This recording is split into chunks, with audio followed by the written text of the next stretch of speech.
आइए आज 2018 का सेट नंबर 5 हल करते हैं, जिसमें से पहला question how do I get my nourishment. ये आपका सिलेबस में इस वर्ष नहीं है क्योंकि आई एम जॉन सर्ट था। ऑलरेडी ओनली 7 ईयर्स ऑफ ये आपका जो है the heritage of India by A L. Basham. The village we passed ये आपका गर्ल विद बास्केट से आया है by W.C. Douglas, William C Douglas. इसके बाद देखिए 60 क्वेश्चन में आया पहला गार्डनर वाले पार्ट से आया why did the writer decide to punish the fellow traveller. लेखक सहयात्री को क्यों दंडित करने का निश्चय किया। और लास्ट की ये दोनों बी और सी वाले क्वेश्चन इस वर्ष सिलेबस में नहीं है। चलिए आगे बढ़ते हैं। देखिए तीसरे का जो पहला question double minded man is, ये अनस्टेबल होगा लेकिन ये इस वर्ष सिलेबस में नहीं है। Natural quality of human is compassion होगा। The people of India have a passion होगा। ही इज नाइदर ऑर्नामेंटल होगा। देखिए आगे चौथा क्वेश्चन इस वर्ष सिलेबस में नहीं। पाँचवें का पहला व्हाट थॉट्स ट्रबल्ड शंकु आफ्टर काउंटिंग द टेक्स्ट। चोरी करने के बाद शंकु की क्या विचार उसको परेशान कर दिए। दूसरा वाला सिलेबस में नहीं है। तीसरा वाला the astrologer was very clear person. The astrologer बहुत ज्योतिषी बहुत चालाक आदमी था। डू यू एग्री कि आप सहमत हो। गिव रीजन्स इन सपोर्ट या फॉर आंसर। अपने उत्तर के कारण दीजिए। तो बिल्कुल चालाक था, ये सब आपको बताना है। सब शॉर्ट स्टोरी वीडियो आपको अपलोडेड है, वहाँ देख सकते हो। देखिए अगला जो है एक्सप्लेन के लिए जो आई एम स्लोली आंसर्ड, ये आपका passing of Arthur by Alfred Lord Tennyson. Most important explanation है, इसको आप जरूर तैयार कर लीजिए। उसके बाद and nature war and angry frown, ये आपका सॉन्ग ऑफ फ्री, ठीक है, जो है स्वामी विवेकानंद के द्वारा लिखा गया है, तो उससे लिया गया। ओवरडो लाइफ एलिमेंट बाय P.B. शैली। सातवां देखिए my heaven true beauty stopping by syllabus में नहीं, इस क्लाइड इंपॉर्टेंट है। बाकी फिगर ऑफ स्पीच 3 में से किसी एक का लिखना है प्लस 2 एग्जाम्पल देना है। इन सभी की वीडियो भी आपको चैनल पे मिल जाएगी। देखिए अब इनडायरेक्ट हम बता दे रहे हैं आपको इनडायरेक्ट किसका क्या होगा। तो the man said alas what a fool I have been, तो इसका इनडायरेक्ट होगा द मैन एक्सक्लेम्ड, ठीक है, with wonder, sorry with wonder नहीं होगा, एलास के आगे व्हाट तो होता है विथ वंडर, एलास के आ जाने के नाते विथ सारो हो जाएगा। तो द मैन हो जाएगा एक्सक्लेम्ड विथ सारो, आदमी दुख के साथ कहा। सारो भी कह सकते हो या ग्रीफ भी कह सकते हो। उसके बाद दैट कर दो, ठीक है, फिर आई का ही कर दो, हैव का हैड कर दो। उसके बाद बीन ए, अब उसके बाद ग्रेट लगा देना, ए ग्रेट फूल, क्योंकि व्हाट को ग्रेट में बदल दिया जाएगा क्योंकि व्हाट के तुरंत बाद क्या है, नाउन है, इसलिए जब फुलिश होता तो वेरी में बदल दिया जाता। तो जाएगा the man exclaimed with sorrow that he had been a great fool. दूसरा he said goodbye my friend, उसने कहा गुड बाय माई फ्रेंड, तो हम जो कह देंगे he bade goodbye to his friend या he bade his friend goodbye, ऐसे हो जाएगा। He went to the field he saw a snake, तो इसका हो जाएगा simple sentence going to the field, ठीक है, ही वेंट को गोइंग कर दो गोइंग, ठीक है, to the field comma he saw a snake, ये छोटे से कर देना ही में।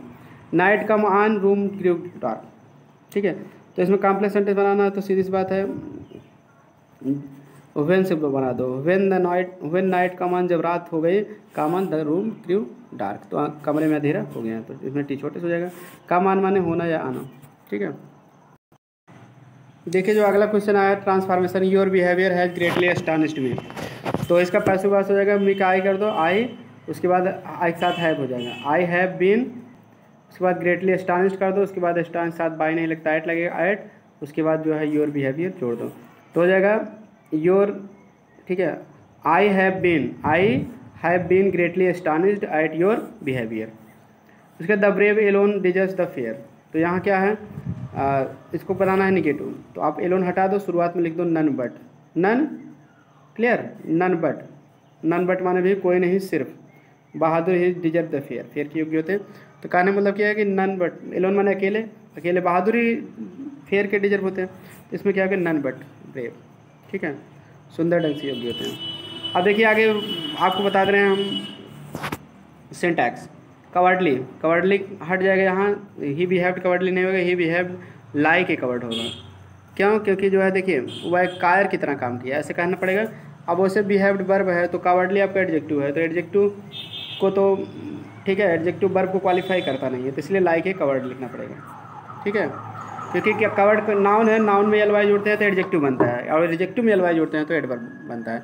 हमको यहाँ एडजेक्टिव की जरूरत नहीं है, इसलिए कवर्डली हटा दो, लाइक ए कवर्ड, ठीक है, वह एक कायर की तरह व्यवहार किया। Due to illness I can not go to school, तो यहाँ देखिए बात यह है कि बीमारी के कारण मैं स्कूल नहीं जा सका, तो सीधी सी बात है आप डेली तो ये ऐसे करो नहीं जा सकता हूँ, आप कहो नहीं जा सका, तो बीती बात बता रहे हो तो इसलिए कुड लगेगा, कैन का कुड हो जाएगा, बस बाकी बाकी सही है। The picture was hanged, hanged नहीं रहेगा यहाँ, हंग रहेगा, क्योंकि हैंग्ड माने फांसी पर लटकाना होता है, तो जब कि फर्स्ट फॉर्म हैंग ही होता है, लेकिन लटकाना वस्तु को लटकाने के लिए HUNG लिखा जाता है, सेकंड फॉर्म और third form, hung on the wall. He has left Agra with bag and baggage, इसमें क्या गलती है? देखिए बैगेज माने होता है बोरिया बिस्तर के साथ, तो साथ की अंग्रेजी इसमें रहता है, अलग से विथ लिख दोगे तो गलत हो जाएगा। यही काम अगले में भी करना है। ही फाट with tooth and nail, tooth and nail माने होता है जी जान से या पूरी शक्ति से, तो इसमें भी से या साथ की अंग्रेजी विथ रहता है, तो ये दोनों मुहावरे हैं, बैग एंड बैगेज बोरिया बिस्तर के साथ, और टूथ एंड नेल माने पूरी शक्ति से, तो इसमें आपको विथ हटा देना है। क्लियर? केवल आप फाट के बाद विथ टू, ठीक है, टूथ एंड नेल लिख देना बस। अगला है he has passed BA from Agra university, वो आगरा यूनिवर्सिटी से BA पास कर चुका है। तो यहाँ देखिए आगरा एक स्थान का नाम है, ये यूनिवर्सिटी का नाम है, तो सीधी सी बात है, तो उसके पहले द नहीं लगता है नाम के पहले, तो द हटा दो, बात खत्म। क्लियर?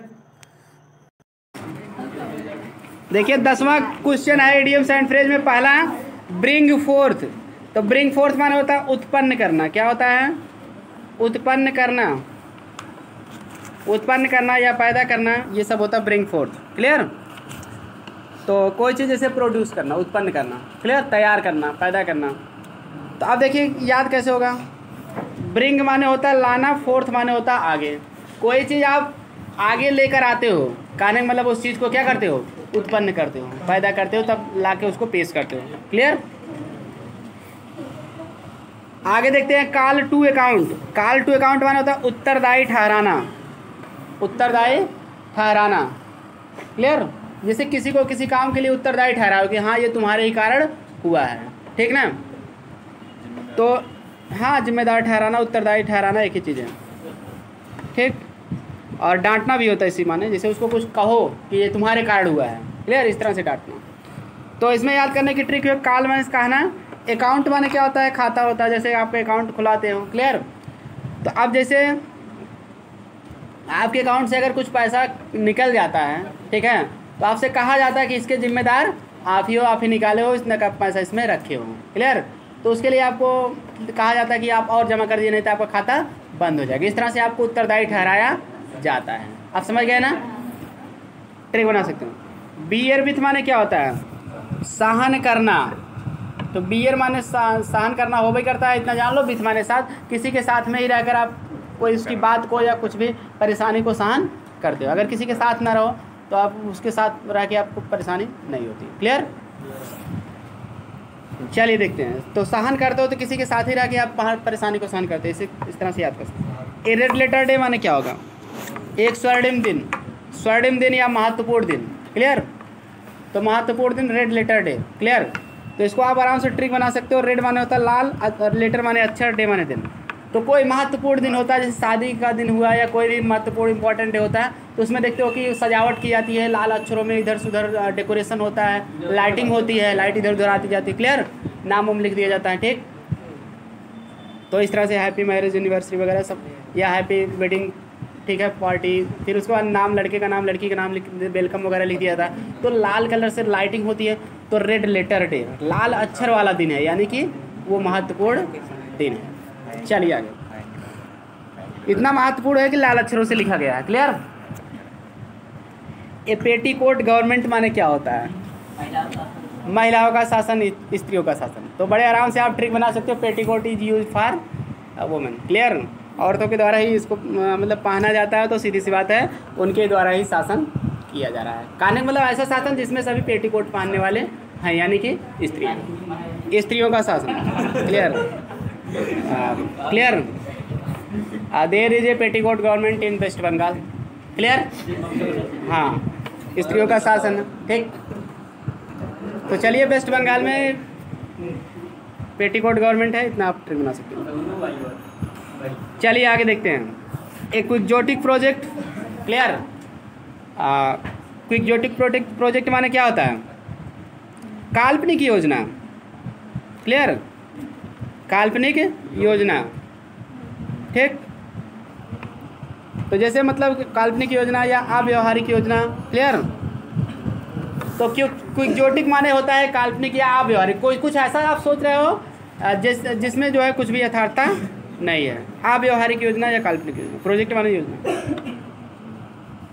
ख्याली योजना भी कह सकते हो, आप केवल ख्याली पुलाव बना काट रहे हो, ऐसी योजना बना रहे हो, मतलब मेहनत कुछ नहीं कर रहे हो, केवल आप योजना बना रहे हो कि हाँ हमारा 90% आ जाए, 57% आ जाए, यानी कि आप नौकरी पा जाओ लेकिन मेहनत कुछ नहीं करो, आप एक्जोटिक प्लान प्रोजेक्ट पे काम कर रहे हो। क्लियर।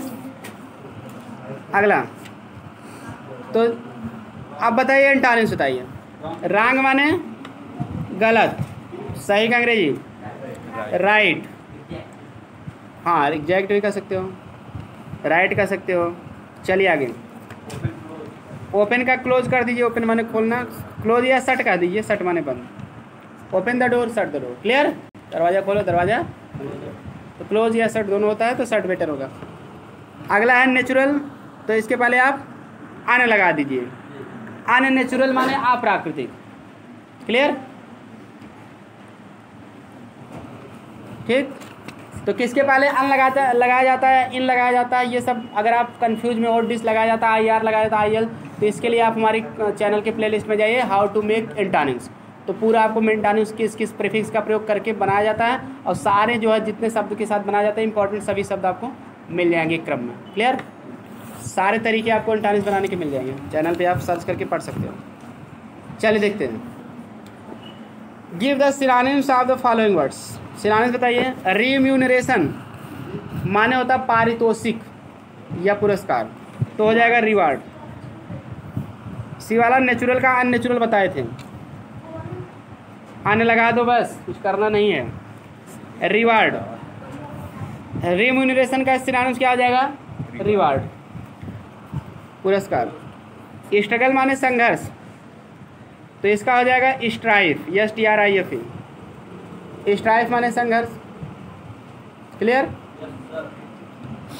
और उसके बाद देखिए लीगेसी, लीगेसी माने तो वसीयत, तो अब इसका जो है आप चाहे इनहेरिटेंस कर दीजिए, इनहेरिटेंस, INHERITANCE, इनहेरिटेंस माने वसीयत होता है या विरासत होता है, विरासत। क्लियर।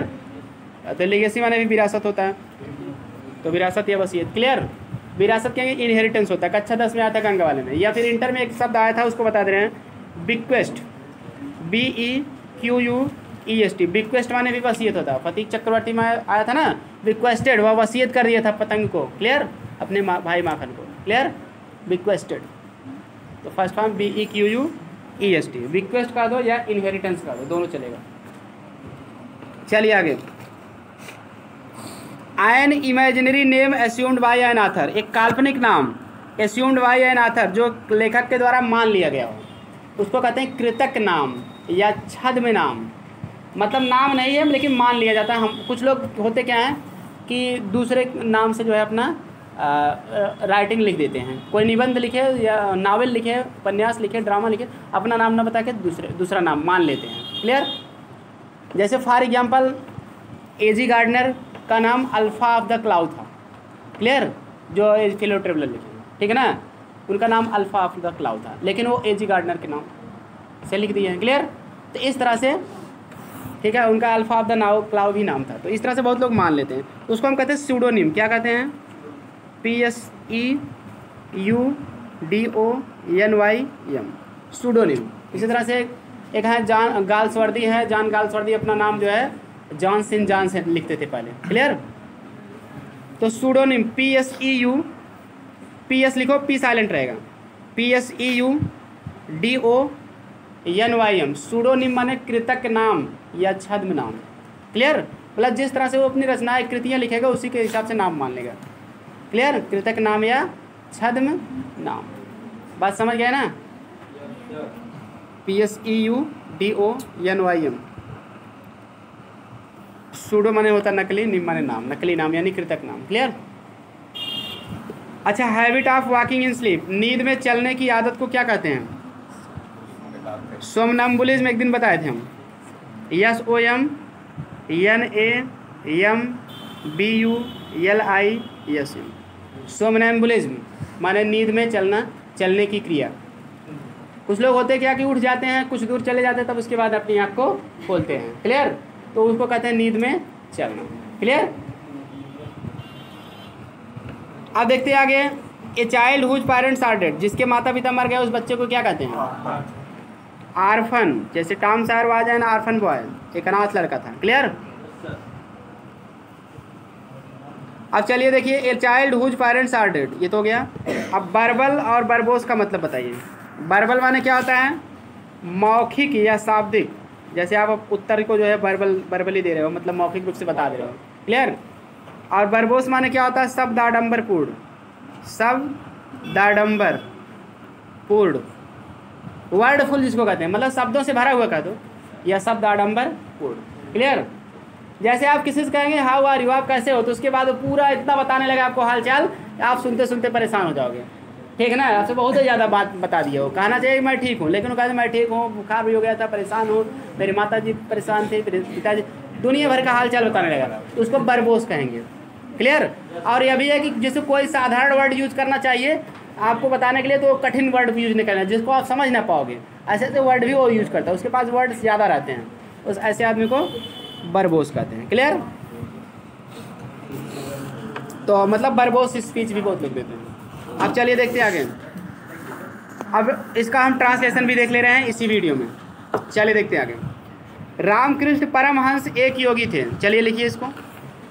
तो रामकृष्ण परमहंस का नाम है, तो नाम लिख लीजिए। वैसे वाज ए सेंट, योगी के लिए सेंट लिखिए, SAINT। Ramakrishna Paramhansa was a saint, SAINT। उनका बचपन का नाम गदाधर था। ठीक है? तो his name was Gadadhar in his childhood का दो, या his childhood name was Gadadhar, ऐसे भी कर सकते हो। हिज नेम वाज गदाधर नाम है, वैसे लिख लो, जी बड़े कर देना, GADADHAR, GADA गदा लिख दो, DHAR जोड़ दो, धर, गदाधर। क्लियर? गदा को धारण करने वाला गदाधर। तो his name was Gadadhar in his childhood, in his childhood. उनका नाम गदाधर था। कब था? हिज चाइल्डहुड, उनके बचपन में। उनके बचपन में उनका नाम गदाधर था, कहने मतलब उनका बचपन का नाम जो ऐसे लिखे his childhood name was Gadadhar, वो भी चल जाएगा। क्लियर? या his name was Gadadhar in his childhood. हो गया? चलिए आगे। उनका शिक्षा दीक्षा बहुत ऊंची नहीं थी। लिखो इसकी अंग्रेजी। He was not highly educated. उनका शिक्षा दीक्षा बहुत ऊंची नहीं थी, कहने मतलब वो बहुत ज़्यादा पढ़े लिखे नहीं थे। ही वाज नॉट हाईली माने अत्यधिक, एजुकेटेड, अत्यधिक एजुकेटेड नहीं थी, कहने मतलब शिक्षा दीक्षा बहुत ऊंची नहीं थी। अब समझ गए ना? Highly HIGHLY, educated. He was not highly educated. समझ गए? आगे। किंतु, हाँ ठीक है, किंतु जो बातें वे कह गए वे अनूठी है। बट द थिंग्स, जो बातें कह गई, द थिंग्स लिख लिए, किंतु द थिंग्स, हाँ, ही टोल्ड कहा गया मतलब बताएं, या ही हैज़ टोल्ड का दो, या टोल्ड ही का दो, कोई दिक्कत नहीं। द थिंग्स ही हैड, ही, ठीक है, ही टोल्ड का दो, या ही हैड टोल्ड, दोनों चलेगा। वर यूनिक, अनूठी है मतलब वर यूनिक, अनूठी मतलब अनुपम है, बेजोड़ है, अद्वितीय हैं। वर यूनिक क्योंकि हम देखिए पास्ट में है, इसीलिए हम हैं कि अंग्रेजी वर लिखेंगे। क्लियर? वो बातें इनडायरेक्ट में उसको लिखोगे। क्लियर? तो पास्ट में ही लिखोगे, हिंदी में भले है। But the things he told were unique. Clear? He told या ही हैड टोल्ड, दोनों चल जाएगा। वर यूनिक। अच्छा, फुल स्टॉप कर दो। स्वामी विवेकानंद उनके शिष्य थे। स्वामी Vivekananda was his disciple.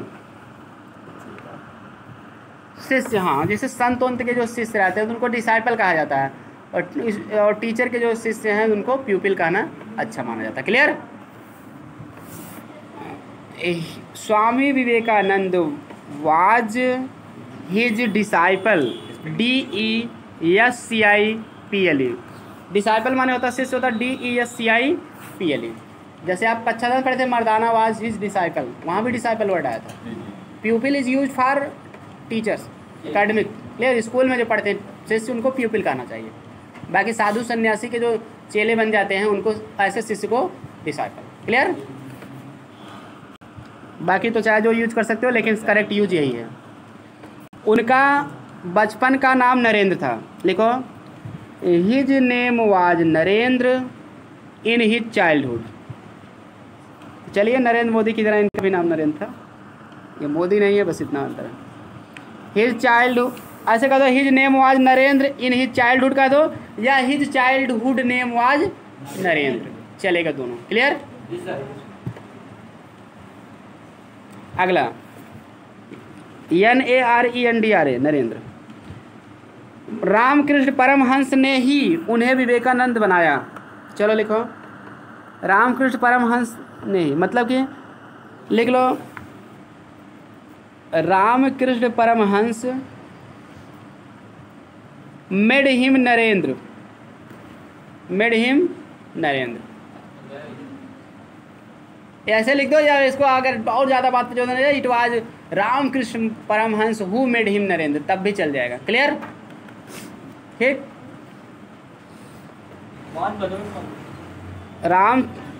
Ramakrishna Paramhans made him Narendra लिखे हो कि इट वाले से बनाओगे, इट वाले से बनाओगे तो it was Ramakrishna Paramhansa who made him Narendra, वो भी चलेगा। क्लियर? दोनों सही है काम।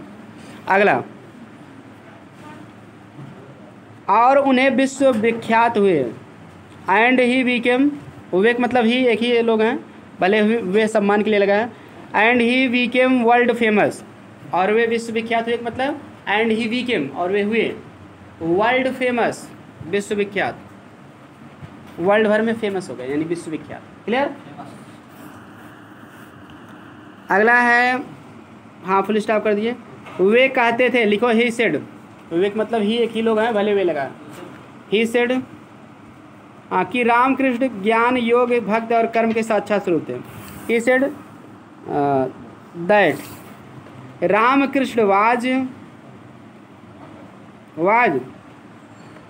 एपिटोम, ठीक है, एपिटोम मतलब साक्षात स्वरूप या प्रतीक, EPITOME, epitome, heritage of India में आया था ये सब। एपिटोम EPITOME आप किस किस ये साक्षात स्वरूप थे। एपिटोम माने हो गया साक्षात स्वरूप। नॉलेज ज्ञान, पहले ज्ञान की अंग्रेजी लिखो, उसके बाद लिखो नॉलेज के बाद योग लिखो, YOGA योगा, ज्ञान नॉलेज कामा योगा, योगा मतलब योग, कामा डिवोशन, डिवोशन एंड वर्क भक्ति और कर्म। डिवोशन माने भक्ति DEVOTION, हाँ एंड वर्क, वर्क माने कर्म या कार्य दोनों होता है, जैसे वर्क इज वर्शिप, कर्म ही पूजा है। क्लियर? तो work, devotion and work, full stop कर दो, हो गया। उनका जीवन हमें समुद्र से भी गहरा और आकाश से भी विस्तृत लगता है। हाँ चलो लिखो इसको, हिज लाइफ सीम्स अस, उनका जीवन हमें लगता है। हिज लाइफ सीम्स अस, पहले लिखो उनका जीवन सीम्स अस, हमें लगता है, क्या लगता है? हाँ टू बी डीपर, पहले गहरा लगता है तब उसके बाद जिससे ज़्यादा लगता है। To be deeper, BE deeper, deep लिखे ER, than sea, deeper than sea, लिख लिए। And broader than sky, and broader BROADER, और आकाश से भी चौड़ा, एंड चौड़ा या विस्तृत एक ही है, broader than sky, full stop कर दीजिए। लास्ट वाक्य, ऐसा व्यक्ति को अपना आदर्श बनाने में हमें संकोच नहीं करना चाहिए। लिखो वी शुड नॉट हेजिटेट, पहले लिखोगे हमें संकेत नहीं करना चाहिए, इसकी अंग्रेजी we should not hesitate, we should not hesitate की स्पेलिंग लिखो HESITATE, in making, in making बनाने में, सच ए पर्सन, ऐसे व्यक्ति को, इन मेकिंग सच ए पर्सन, उसके बाद आवर आइडियल, हमारा आदर्श, in making such a person our ideal. तो आपका कंप्लीट हो गया है आज की वीडियो में, इतना ही। अगली वीडियो में आपको अगला सेट हल कराया जाएगा, और वीडियो पसंद आए तो लाइक सब्सक्राइब और शेयर करें। मिलते हैं नेक्स्ट वीडियो में।